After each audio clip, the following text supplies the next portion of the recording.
Hello అండి. అందరికీ నమస్కారం. నేను శ్వేత సూర్యకుమారి.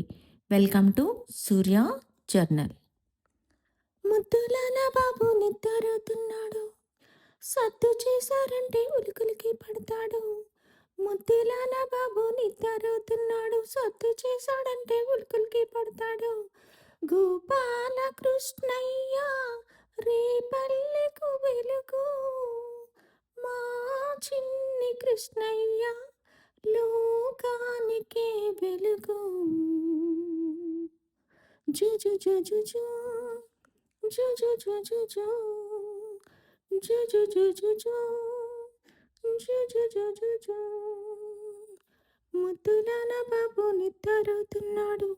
సద్దు చేశారంటే ఉలుకులకి పడతాడు.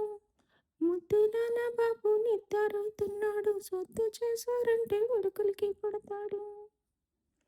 తల్లి హృదయమంతా ఈ పాటలో నిక్షిప్తమై ఉంటుంది. ఎంత గొప్ప సాహిత్యం ఇది! ఎప్పుడో 1975లో విడుదలైన 'జీవన జ్యోతి' చిత్రం కోసం పి. సుశీల గానం చేసిన అద్భుత గీతమిది. అమ్మ సృష్టికి మూలం.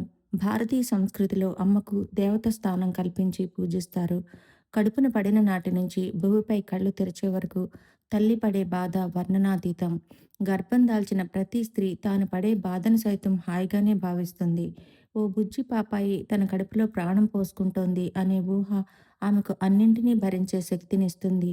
తిండి సహించక వాంతులు చేసుకున్న, నిద్రకు దూరమైన, కడుపులో ఉండగానే కాలితో తన్నుతున్న, ప్రతి మూమెంట్‌ను ఎంజాయ్ చేస్తూ బిడ్డకు జన్మనిస్తుంది. అమ్మ అనే పదం కేవలం పిలవడానికి 2 అక్షరాలు మాత్రమే. కానీ అమ్మ పడే వేదన మాటలకందనిది. ప్రసవ సమయంలో మరణయాతన పడుతున్న లోపల బిడ్డకు ఏం కష్టం వస్తుందో అని ఆలోచించే శక్తి ఒక్క తల్లికి మాత్రమే ఉంటుంది. చనుబాలతో మొదలైన ఆహారం బిడ్డ ఎదిగే కొద్దీ మారుతూ వస్తుంది. ఊహ తెలిసాక పిలిచే తొలి పిలుపు అమ్మ. ఆ పదం వినగానే తల్లి మనసు పులకిస్తుంది. అవధులు లేని ఆనందం పొందుతుంది. బిడ్డకు నడక నేర్పే తల్లి తొలి గురువు. ఎప్పుడూ బిడ్డను అంటిపెట్టుకుని ఉండే అమ్మ తొలి వైద్యురాలు. బిడ్డ ఆరోగ్యం ముందుగా తెలిసేది తల్లికి మాత్రమే.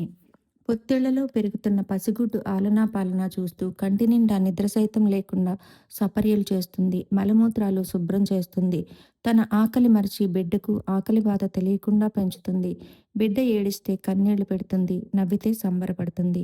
బోసి నవ్వులకు పండగే. బోర్లా పడినప్పుడు పండగే. పాకినప్పుడు, నడిచినప్పుడు, తొలి పలుకు విన్నప్పుడు అన్నీ పండగలానే జరుపుకుంటుంది. ఈ ప్రపంచంలో తన బిడ్డకు తోడుగా రక్తబంధం ఉండాలని కోరుకుంటూ మళ్ళీ అన్ని కష్టాలు పడుతూ మరో బిడ్డకు జన్మనిస్తుంది. అక్షరాలు దిద్దించి, విద్యకు ఓనమాలు పెట్టించి, ఆనక పెద్ద పెద్ద డిగ్రీలు చేసినప్పుడు అంతే ప్రేమను పంచుతుంది. బిడ్డ కడుపు నిండితే చాలు తన ఆకలి మర్చిపోతుంది. తల్లి ప్రేమ అంటే అదే. అంతటి ప్రేమమూర్తి అమ్మను కొందరు పిల్లలు అవమానించినప్పుడు నిజంగానే మానసికంగా తల్లి చనిపోతుంది. ఇలాంటి పరిస్థితి ఎదుర్కొన్న తల్లి పడే ఆవేదన వర్ణనాతీతం.